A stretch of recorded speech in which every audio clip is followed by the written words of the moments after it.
날 때부터 맹인된 사람을 보신지라. 제자들이 물어 이르되 랍비여, 이 사람이 맹인으로 난 것이 누구의 죄로 인함이니이까? 자기니이까 그의 부모니이까?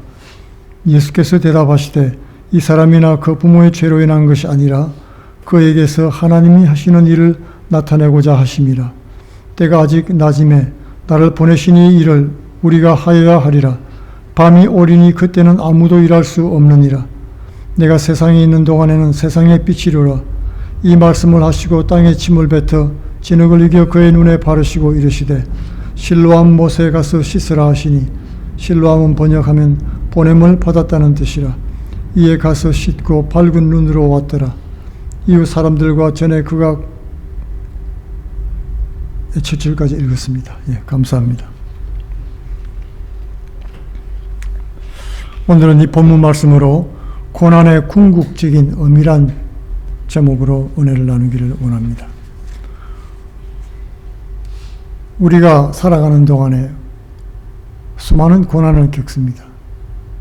그 사람들이 고난을 겪는 이유가 무엇일까요? 오늘은 고난을 허락하신 하나님의 그 궁극적인 의미에 대해서 생각해 보기를 원합니다.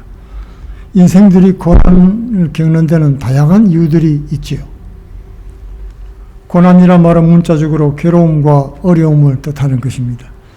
이것은 육체적으로나 정신적으로 힘들게 하는 그 무엇들을 다 말하는 것입니다.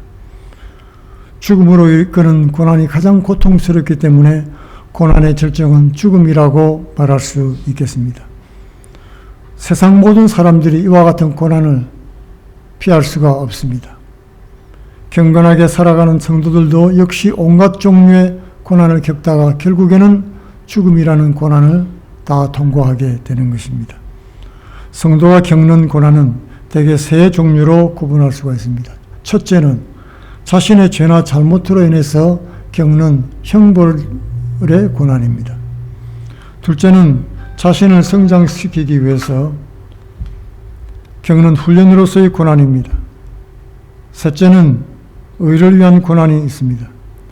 성경은 먼저 죄에 대한 형벌로서의 고난에 대해서 말씀하고 있습니다. 형벌로서의 고난이 처음 나타난 것은 아담과 하와가 하나님 앞에 범죄했을 때였습니다. 선악과를 먼저 따먹고 불순종을 하와는 임신과 해산의 고통을 더욱 크게 겪어야 됐습니다. 남편을 원하지만 남편의 지배 아래 있어야 되는 고난을 형벌로 받게 된 것입니다. 아담은 생명 유지에 필요한 소산을 얻기 위해서 땀이 흐르도록 수고롭게 일해야 되는 그런 고난을 당하게 되었습니다. 땅이 가시와 안강키를 내어서 아담의 고난을 더욱 무겁게 만들었던 것입니다. 그 이후로 성경은 하나님께 심판을 받아서 고난을 겪는 많은 사람들의 이야기들이 기록되어 있습니다. 가인은 아벨을 죽이고 땅에서 방황하는 그런 형벌로 받았습니다. 그리고 노아 때에는 사람들이 생각하는 것이 항상 악함으로 하나님은 그에 대한 형벌로 사람들을 물로 심판을 했습니다. 사람들은 고통 가운데서 죽었습니다. 그런가 하면은 여호수아가 여리고성을 정복했을 때 그때 아간이 하나님의 헌물을 훔쳤습니다. 그러자 그 벌로서 온 이스라엘이 전쟁에 나가 지는 그런 형벌을 하나님께서 주신 것을 볼 수 있습니다. 다윗 왕이 충성스러운 신하 우리아의 아내를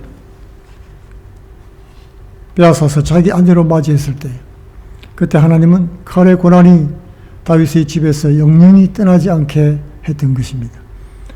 이스라엘 민족이 우상을 숭배하자 하나님은 북이스라엘을 심판하고 망하게 했습니다. 많은 백성이 죽거나 포로가 되어서 아수르에 끌려가서 고난을 당했던 것입니다. 유다 왕국도 마찬가지입니다. 멸망당했지요. 역시 선지자의 말씀을 멸시하고 우상 숭배를 하다가 죄에 대한 벌을 받았던 것입니다.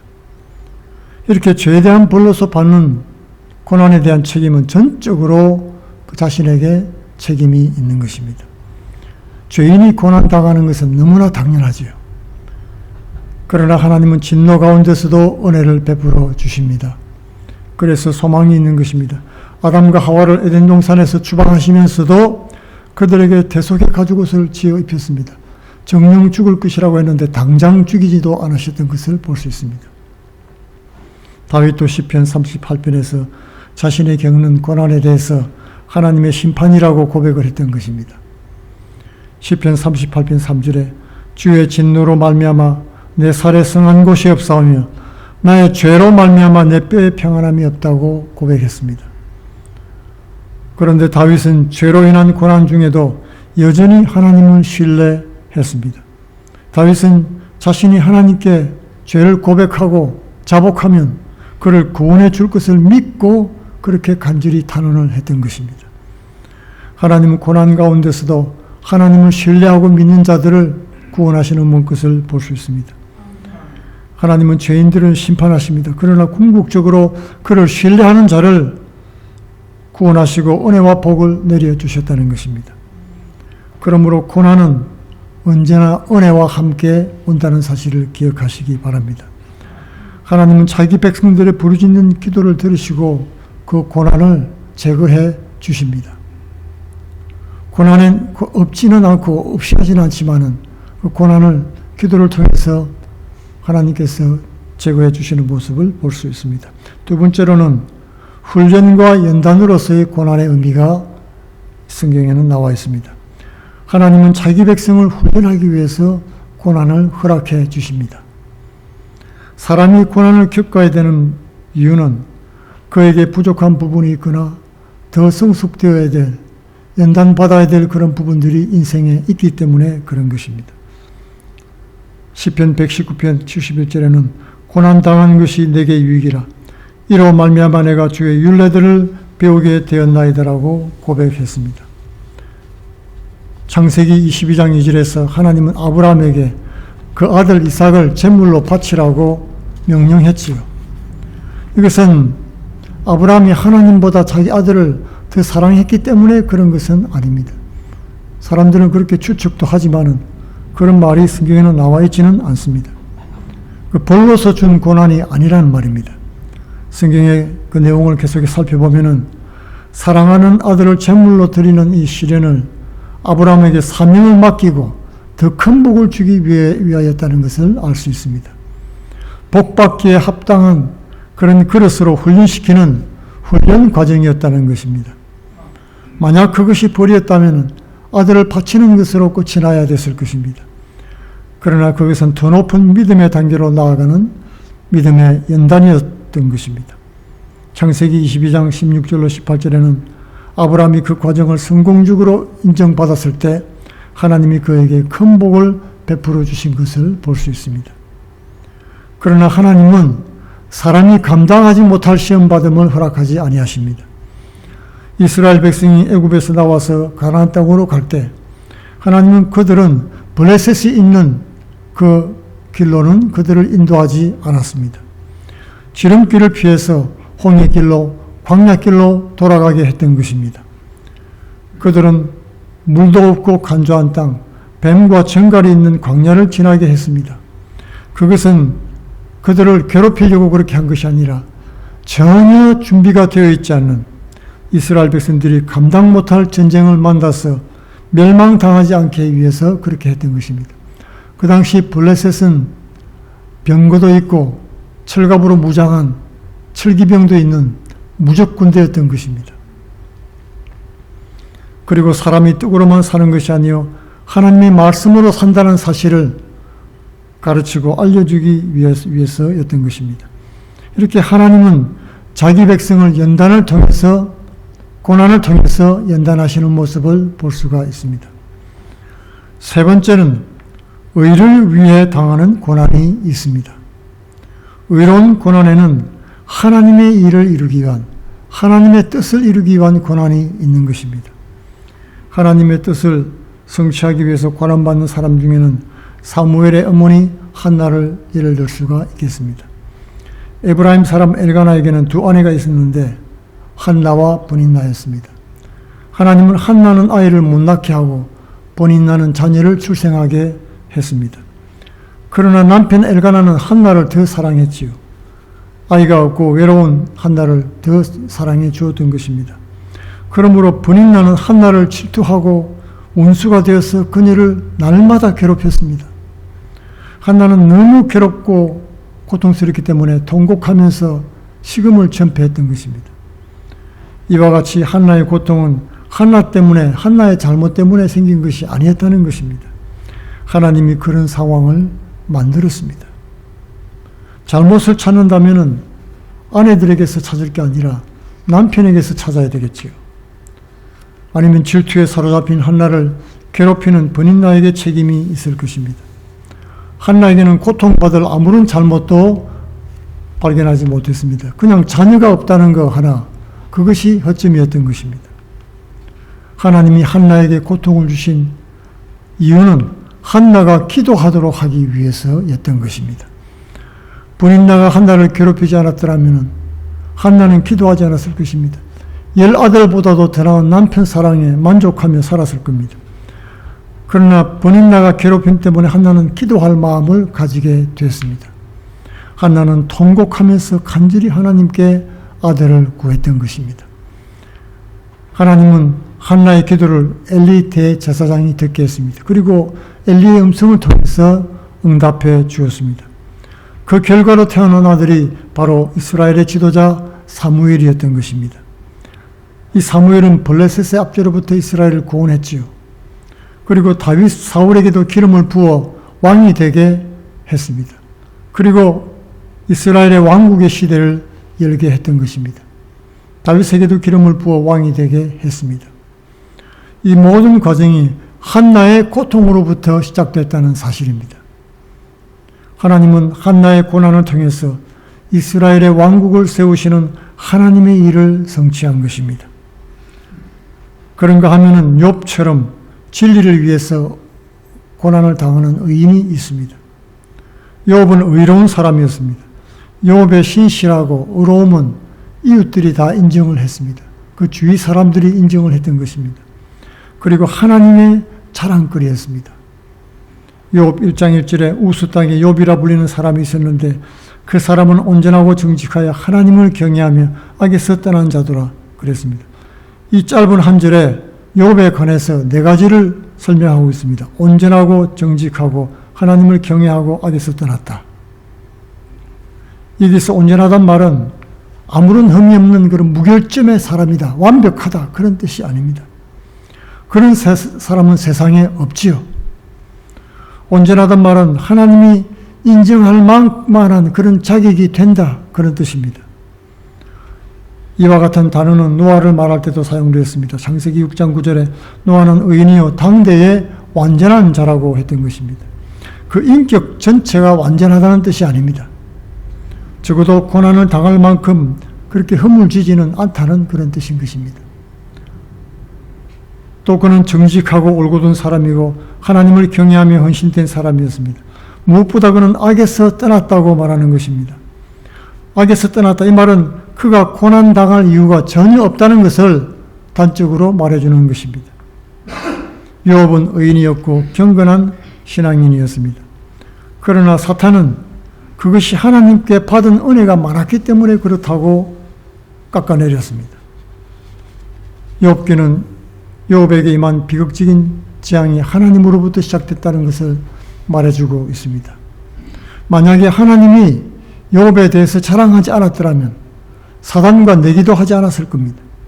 이 내기는 힘센 편이 이기는 그런 내기가 아니었습니다. 이 싸움은 더 옳은 주장을 하는 편이 승리하는 내기였던 것입니다. 어느 편이 진리에 서 있는지 판가름하는 싸움이었습니다. 사탄은 사람의 경건과 신앙은 물질적인 축복을 받았기 때문에 그렇다라고 주장했습니다. 그러나 하나님의 주장은 그렇지 않습니다. 만일 하나님이 이기면 사탄의 군세는 크게 무너질 것입니다. 하나님은 욥의 의와 경건을 인정해주고 믿었습니다. 하나님은 욥을 통해서 사단과의 영적 싸움에서 이기기를 원하셨던 것입니다. 오늘도 마찬가지입니다. 하나님은 우리가 사단과 싸워서 이기기를 원하십니다. 이기는 자에게 상급을 주시고 이기게 해 주신다는 것입니다. 그러므로 사탄과 싸우는 대상은 욥이 아니라 하나님이었습니다. 요한계시록에 나오는 7교회, 그들은 세상 가운데서 여러 가지 고난과 환난을 받으면서 싸웠지만은 계시록 5장부터 나오는 내용이 무엇입니까? 천상의 하늘에서 보니까 악의 세력들과 하나님의 군대가 싸우는 모습을 보여주는 것입니다. 우리의 싸움은 혈과 육의 싸움이 아니라 하늘의 권세자들과 싸우는 그런 영적 싸움이라는 사실을 기억해야 되겠습니다. 요압은 하나님과 사탄 사이의 싸움에 모든 성도들의 대표로 참여했습니다. 요압은 우리 성도들의 대표인 것입니다. 그리고 요압이 그 모든 일에 입술로 죄를 짓지 않았습니다. 그 때문에 하나님이 이겼습니다. 하나님은 자신이 옳고 사탄이 틀렸다는 것을 증명했던 것입니다. 그러므로 사탄의 권위는 무너지고 그의 권세는 깎여버렸습니다. 이것은 마치 예수께서 광야의 사탄의 유혹을 받았을 때와 같습니다. 예수님은 하나님을 신뢰함으로 줄 수 있는 모든 부귀와 영광과 권세를 거절하고 사탄 권세를 무너뜨렸던 것입니다. 요압도 사탄이 가져갈 수 있는 것을 다 내어주었죠. 그러므로 하나님을 신뢰하고 사탄의 권세는 무너졌던 것입니다. 집도 무너지고 자녀도 다 북풍이 불어 집이 무너져서 다 죽어버렸죠. 기르는 소와 양과 나귀의 약대도 다 도둑질 맞았지요. 종들도 죽임 당하고 과수와 밭의 작물들도 다 죽었습니다. 다 망가지고 몸도 머리끝부터 발끝까지 병이 들어서 제 속에서 기와장을 긁고 앉아 있었던 것입니다. 그럼에도 요압은 순전한 믿음을 지키고 하나님을 경외했습니다. 예수님과 요압은 하나님을 경외한 것이 이기적인 목적이나 무슨 물질적인 축복을 받았어가 아니라는 것을 단적으로 보여주고 있는 것입니다. 사람이 물질복을 안 받아도 조건 없이 하나님을 신뢰하고 경외할 수 있다는 것입니다. 느부갓네살 왕이 바벨론토에 모든 사람들을 고관대작들을 다 모아두고 신상을 세워놓고 그 앞에 절하라고 했습니다. 만약에 절하지 않으면 풀무불에 던져넣어 죽이겠다고 협박했죠. 그러나 믿음의 사람 사드락과 메삭과 아벳느고는 왕이시여 우리는 신상 앞에 절하지 않겠다고 했던 것입니다. 너희들을 죽이겠다고 하는데도 그들은 죽임을 두려워하지 않았습니다. 하나님께서 우리를 구원하시겠고 그리 아니하실지라도 왕이시여 우리는 신상에 절하지 않겠다고 신앙 고백을 했던 것입니다. 이런 하나님의 주장은 구원과 관련된 진리입니다. 이것은 무조건적인 구원, 우리의 무슨 공로 때문이 아니라 아무 공로 없지만 무조건 하나님의 사랑과 은혜로 구원을 해주신 것처럼 우리도 무조건 하나님 앞에 경건 생활을 하는 것입니다. 오직 은혜로 무조건 구원받은 사람은 당연히 무조건 경건하게 살아간다는 것입니다. 뭐 때문에 그렇게 하는 것이 아니라는 것입니다. 요압은 이 진리를 전파하기 위해서 하나님의 계획에 따라 고난을 받았습니다. 우리 성도들도 하나님의 뜻 가운데 고난의 자리에 설 수 있다는 사실을 기억하시기 바랍니다. 실망할 필요가 없다는 말입니다. 요한복음 9장에는 소경으로 태어난 사람에 대하여 제자들이 질문한 내용이 나옵니다. 선생님, 누구의 죄로 이 사람이 소경으로 태어났나요? 자신의 죄입니까? 아니면 부모의 죄입니까? 그때 예수께서 말씀했습니다. 이 사람이나 부모의 죄로 인한 것이 아니라 그에게서 하나님이 하시는 일을 나타내고자 하심이라. 그리고 소경의 눈에 진흙을 바르고 실로암으로 보내어 씻어 낫게 하셨습니다. 인생들이 당하는 고난에는 여러 가지 이유가 있을 수 있습니다. 그러나 궁극적으로는 하나님이 하시는 일과 그의 의를 드러내기 위한 것입니다. 그리스도의 고난을 통해서 인류를 구원하시는 하나님의 의가 드러났기 때문입니다. 그리스도가 이 땅에 오신 이후로 고난은 더 이상 저주가 아닙니다. 질병과 죽음까지도 이기신 예수님이 계시기 때문에 고난은 은혜와 축복의 통로가 됐던 것입니다. 그러나 그리스도가 없는 이 세상은 죄로 인한 심판과 형벌의 고난이 끊이지 않고 있습니다. 예수께서 인생들의 죄와 저주를 십자가에 도말하시기 위해서 죽으신 것을 믿으시기 바랍니다. 예수 그리스도를 믿음으로 고난 가운데서도 구원의 확신 가운데 거하시는 복된 성도들 다 되시기를 예수님 이름으로 축원드리겠습니다. 다 같이 기도하겠습니다. 고마우신 아버지, 고난 가운데 있는 성도들을 기억하시고 위로하시며 힘을 주시고 고난을 극복하게 하시며 하나님의 놀라운 뜻과 의를 이루게 하시니 감사합니다. 고난 중에 있는 성도를 위로하시며 하나님이 주시는 능력으로 말미암아 능히 세상을 이기는 복된 성도들이 다 되게 하여 주옵소서. 예수님 이름으로 기도하옵나이다. 아멘.